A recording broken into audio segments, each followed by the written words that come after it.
memberikan materi tentang pemberian obat dalam hukum pidana. Dan obat dalam hukum pidana ini adalah materi yang 12 di KDPK.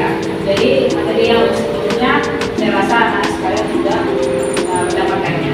Tapi sebelumnya itu saya juga menyampaikan presensi terlebih dahulu ya, absensi anak-anak sekalian. Jadi saya mulai absensinya, saya bagi nama-namanya ya, saya memperingatinya secara angka karena tidak tahu waktu yang bersita ya, kalau yang sakit sampai. Jadi ada Lukman, ada yang Sirekat, kemudian Diana Putri, Once Yeni Bere, Sari Bulan Nasution, kemudian Marisa Ainun. Sehat anak sekalian? Sehat, Bu. Jadi pada hari ini sebelum perjalanan kita harus berdoa. Saya hari ini doa mulai.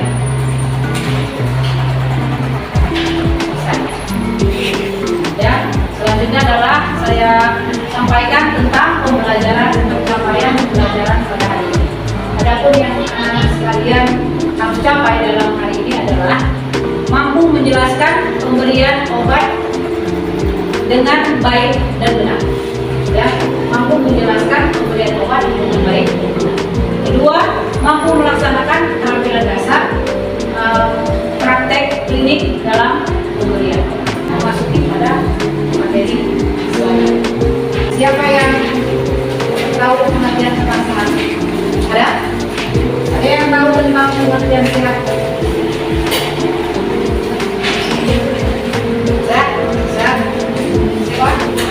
Silakan. Sehat dalam pengertian luas adalah suatu keadaan yang dinamis di mana individu menyesuaikan diri dengan perubahan lingkungan internal dan eksternal untuk mempertahankan keadaan kesehatannya. Oke, bagus. Yang lain yang bisa menambahi? Siapa? Apa namanya? Yang bisa menambahi? Sehat adalah? Ya, oke. Sehat adalah sehat secara jasmani dan rohani. Ya, sehat secara jasmani dan rohani. Ada lagi yang bisa menambahkan? Sehat adalah, jadi sehat adalah suatu keadaan yang baik, ya. Sehat suatu keadaan yang baik secara jasmani dan rohani maupun fisik dan psikis yang terlepas dari kelemahan, sakit dan melakukan segala aktivitasnya dengan baik dan benar. Ya, jadi sehat itu adalah secara fisik maupun psikis itu sehat, bebas dari kelemahan dan gangguan, dan baik kesejahteraan sosialnya terpenuhi. Jadi kalau orang sehat berarti fisik dan psikis bisa berjalan dengan baik, kesejahteraan dan sosial juga bisa. Itu adalah konteks sehat secara umum. Kemudian sakit. Ada yang tahu pengertian tentang sakit? Sakit adalah suatu keadaan di mana fungsi fisik, emosional, intelektual, sosial, perkembangan berkurang atau terganggu bila dibandingkan dengan kondisi sebelumnya. Ya, baik. Itu pengertian secara umum sakit ya. Kalau menurut WHO, ada yang tahu? Sakit menurut WHO? Terjadinya, ada yang tahu? Teman kalian sudah memberikan pengertian secara umum tentang sakit, bahwa terjadi gangguan jalannya di pikiran. Ada yang menambahkan? Ada yang menambahkan? Tadi kan namanya siapa?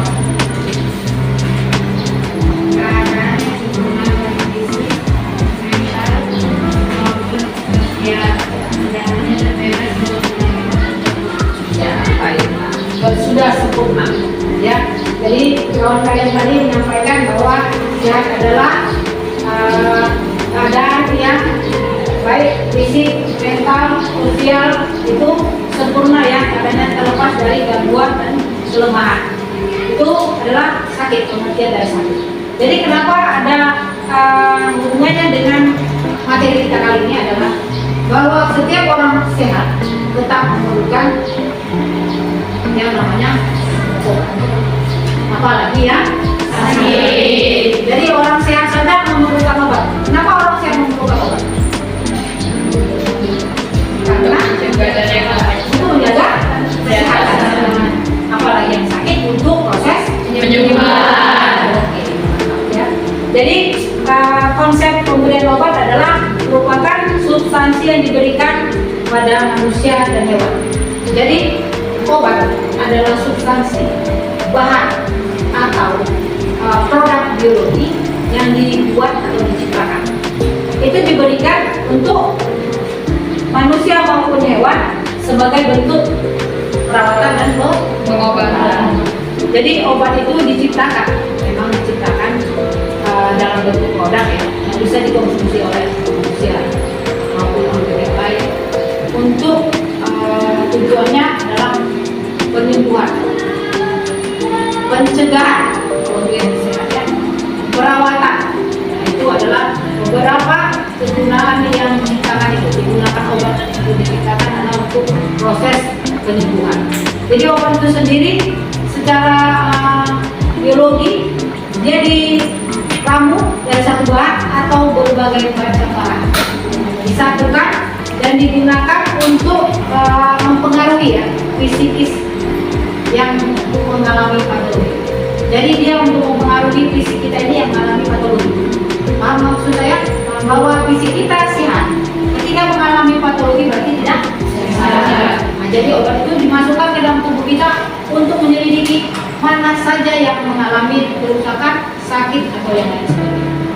Ya. Kemudian bidan. Jadi fungsi bidan kita ini, kalian ini sebagai bidan nantinya fungsinya adalah berperan untuk dalam pemberian obat. Ada peran kalian penting dalam pemberian obat. Karena nanti ada di slide berikutnya saya perlihatkan tentang obat apa saja yang boleh kalian gunakan. Jadi tidak hanya dokter yang meresepkan obat, tetapi kalian sebagai bidan ada kewenangan. Tapi obat-obat tertentu, oke?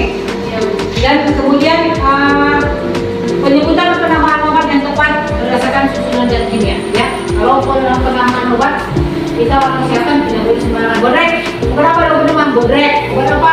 Berapa di mana dong? Boleh. Hanya sampai di situ itu nama brand. Yang perlu kita tahu adalah isian dari Panadol dan isian dari bodrek. Apa isian dari Panadol? Oke, hampir dia tahu ya. Oke, yang kita masuk slide kedua. Ini adalah faktor-faktor yang sangat penting ya, sangat penting kita tahu tentang pengaruh reaksi obat. Jadi kita sebagai petugas kesehatan, sebagai seorang bidan, wajib tahu pengaruh obat yang terjadi pada tubuh. Kenapa kita harus tahu? Karena setiap orang adalah berbeda. Tidak sama. Ketika dikasih si A Panadol, ketika si B Panadol itu beda reaksinya. Si A bisa sembuh dengan 2 menit saja, si B harus perlu 2 obat. Ya, itu perbedaan maksud saya. Perbedaannya itu membuat kita harus tahu reaksi obat seperti apa. Jadi ada reaksi obat, absorpsi obat kita harus tahu. Ini adalah pergeseran ya, pergerakan obat, ya pergerakan obat masuk ke dalam tubuh. Jadi ada absorpsi diserap oleh tubuh. Kemudian seperti apa dia ke aliran darah yang kecuali obat topikal. Obat topikal itu maksudnya obat untuk kulit, sakit kulit di luar bulan. Kemudian pergerakan obat dalam tubuh setelah absorpsi akan masuk ke dalam darah, sistem kemudian akan keluar masuk di sel. Jadi setelah dimasuk ke dalam darah, dia bisa masuk ke dalam luar sel kita.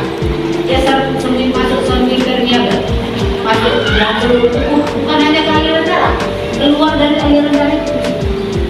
Kemudian metabolisme obat juga masuk dalam sirkulasi jaringan yang terjadi interaksi sel dan melakukan perubahan kimia. Jadi metabolisme obat itu masuk ke dalam sirkulasi jaringan kita. Kemudian ekskresi sisa.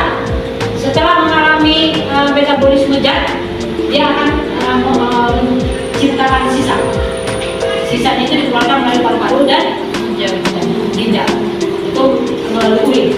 Kalau kita di urin itu biasanya minum obat Panadol atau paracetamol, urin kita cirinya lain. Atau antibiotik kita kalau berkemih masih baunya bau yang berkemih. Oke? Selanjutnya, nah, itu tadi tentang pengaruh ya reaksi obat pada orang berbeda. Jadi kita perlu tahu. Kemudian ada tentang prinsip pemberian obat 8 benar. Ini wajib kita ketahui 8 benar ini karena pada saat pemberian obat pada pasien nanti di rumah sakit klinik atau di rumah sebagai petugas kesehatan yang sudah tahu, ini wajib kalian menerapkannya dimanapun karena kalian sudah mengetahuinya. Jadi 8 benar pasien. Pada saat di rumah sakit, benar pasien yang mau dikasih obat, instruksi obat Panadol, paracetamol 3 kali sehari pada Bapak S dengan diagnosa tipoid. Betul 3 kali sehari dengan diagnosa tipoid dengan Bapak S. Betul, harus betul Bapak S. Paracetamol itu dikasih 3 kali sehari. Itu harus benar pasiennya. Jangan salah. Jadi jangan karena di instruksi Panadol Bapak S, ternyata Ibu N Putri diberikan Panadol, tetapi 1 kali 1. Kalian kasih 3 kali 1 yang Ibu N, Bapak S 1 kali 1. Gimana efeknya? Beresiko kan? Ya, kalau obat yang masih dalam konteks obat yang masih bisa tolerir tubuh, kalau tidak bisa berefek kepada kematian. Jadi obat ini bukan sembarangan, karena sudah ditelan sulit lagi berubah. Dia cepat mereaksi di dalam tubuh. Makanya belajar harus solusinya. Karena cepatnya dia bereaksi kepada tubuh akan memberikan efek. Kalau salah minum obat maka efeknya berbahaya. Kemudian benar obatnya. Kalau paracetamol tetap paracetamol, jangan berbeda. Paracetamol jangan kalian kasih misalkan obat topikal dan suruh paracetamol dikasih obat antibiotik. Kemudian benar dosis 3 kali 1 500 mg paracetamol. Betul, harus 3 kali 1 paracetamol 500 mg. Oke? Kemudian benar waktu 3 kali 1 bagi 3 kali 1 dalam 24 jam. Berapa? Jadi berapa per jam dia? 1 kali pemberian berapa per jam? 7. Siapa yang tahu? Siapa yang tahu? 24. 7 tangan. Salah nggak masalah. Yang pasti kalian bertanggung jawabkan. Gimana? 24 kali bagi 3 nak? 8 jam. Jadi per 8 jam kalian mengasih pertama pagi 8 jam, sore 8 jam, apa? 8 jam. Nah, itu benar waktu. Kemudian benar rute. Rutenya kalau dia diminum dengan dari mulut. Kalau dari anus juga ada. Jangan obat mulut dikasih anus, obat anus dikasih mulut. Nah, kemudian benar informasi. Penjelasannya harus rinci kepada pasien. Pasien wajib mengetahui keadaan. Wajib sebagai petugas kesehatan tahu keadaan pasien. Pasien tipoid, pasien demam berdarah, pasien dengan luka sayat, pasien dengan apa itu harus hafal. Nah, pasien per pasien itu harus hafal kondisinya kalian. Kenapa harus hafal? Karena itu yang 24 jam kalian jumpai. Nanti kalau dinas pagi yang jumpai 8 jam besok lagi kan, jumpa lagi besok lagi. Jadi harus betul-betul informasi yang diharapkan pasien harus kalian berikan. Kemudian benar dokumentasi, benar respon. Respon itu apa yang dia minum. Kalau dia demam, responnya kalau habis minum obat, responnya apa? Kita tahu responnya apa? Kalau minum obat demam, responnya turun demamnya sayang. Kalau kita minum obat demam, maka demamnya turun. Itu responnya kita harapkan. Jangan kita minum obat temperaturnya makin tinggi. Salah ya, salah respon. Jadi harus benar respon. Dan kemudian benar dokumentasi. Tercatat. Setelah kalian memberikan pengobatan, setelah kalian memberikan obat yang per 8 jam, dibuat checklist, sudah minum obat paracetamol, sudah minum ini, tercatat dokumentasi. Oke, ada pertanyaan? Ya, oke. Ya, silakan. Izin bertanya, apa namanya? Nama saya Rita Simatupang. Ya, oke. Apa efek samping dari pemberian obat secara berlebihan? Dari konsumsi secara berlebihan? Efek samping. Oke. Ada yang bisa menjawab pertanyaan teman kita? Ada yang bisa menjawab? Itu kan. Oke. Saya Bu. Ya. Apa namanya, Nak? Nama saya Dina Konatura Puga. Oke. Efek samping yang akan terjadi jika kelebihan mengkonsumsi obat bisa jadi keracunan karena tidak ada responnya organ-organ tubuh akibat kelebihan obat-obatan yang masuk seperti zat kimia yang terkandung dalam obat-obatan tersebut. Jadi kemungkinan besar bisa jadi kayak organ kita itu rusak seperti gagal ginjal atau jantung mendetak secara berlebihan seperti itu. Baik, bagus, excellent. Siapa yang bisa menambahkan? Apa yang terjadi apabila kita minum obat secara berlebihan? Ada? Ada yang menambahi? Oke, cara saya itu cukup ya. Teman kita itu sudah menjawab secara komplit bahwa ketika kita mengkonsumsi obat secara berlebihan, berarti ada respon. Apa yang kita minum air putih, pasti responnya kita akan temperatur tubuh kita itu yang paling responnya paling tinggi. Kalau ketika kita minum cukup, temperatur tubuh kita baik kan? Adem nggak? Itu yang paling minimal kita rasakan ketika kita minum air putih. Itu masih air putih yang kandungannya hanya mineral. Apalagi obat. Kalau obat reaksi respon yang kita dapati ketika kita sakit. Kalau kita sehat, respon obat dengan kita tidak dapat. Respon obat itu jarang kita dapat. Kalau kita minum vitamin C, ada respon obat apa? Nah, kalau beberapa bulan kita minum vitamin C, mungkin kulit kita bersih dan lain sebagainya. Tetapi kalau pada saat itu adalah ketika sakit, kita minum obat, responnya ada pada saat. Nah, bagaimana jika obat yang hanya satu tablet untuk peredaan demam, kita minum jadi 100 tablet? Yang paling umum adalah kematian. Itu kalau dosisnya berlebihan ya. Dosis yang berlebihan adalah paling puncaknya adalah kematian.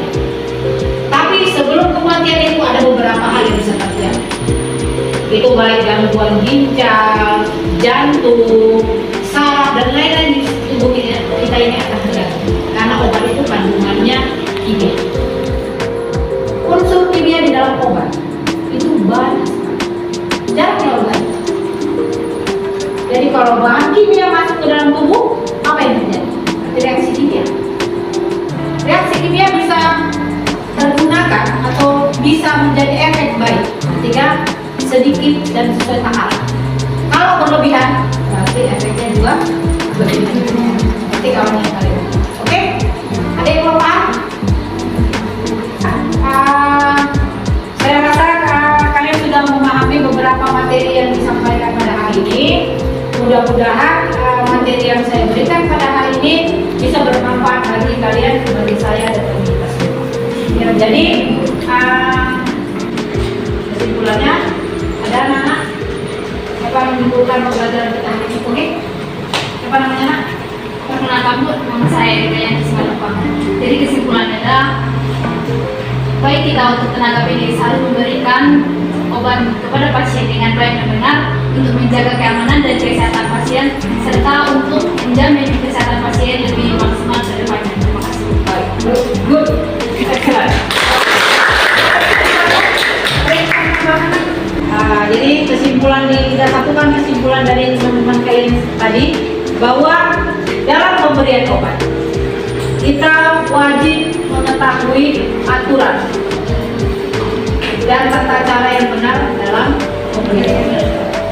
Jadi memberikan obat harus mengetahui mengacu kepada aturan dan benar. Ya, aturan yang benar dan aturan yang tepat. Jadi obat diberikan kepada pasien tidak akan bisa dikembalikan lagi. Jadi dia sudah akan mengkonsumsi obat itu dan reaksi kepada itu.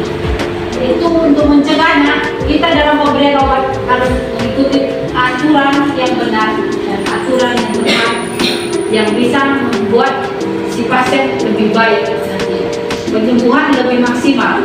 Kita bekerja dengan profesional, si pasien kita sehat. Itu yang kita harapkan dalam pemberian obat. Ini adalah tugas kalian, peran kalian sebagai bidan dalam pemberian obat. Obat itu harus diberikan dengan benar, sesuai aturan yang berlaku, sesuai dengan instruksi yang diberikan oleh dokter yang memberikan instruksi ketika meresepkan obat. Jadi obat ini harus menggunakan aturan yang tepat. Oke, saya akhiri perkuliahan kita ini. Semoga hari ini perkuliahannya memberikan berkah dan pengetahuan tambahan kepada kita semua. Saya akhiri dengan Assalamualaikum warahmatullahi wabarakatuh. Waalaikumsalam warahmatullahi wabarakatuh.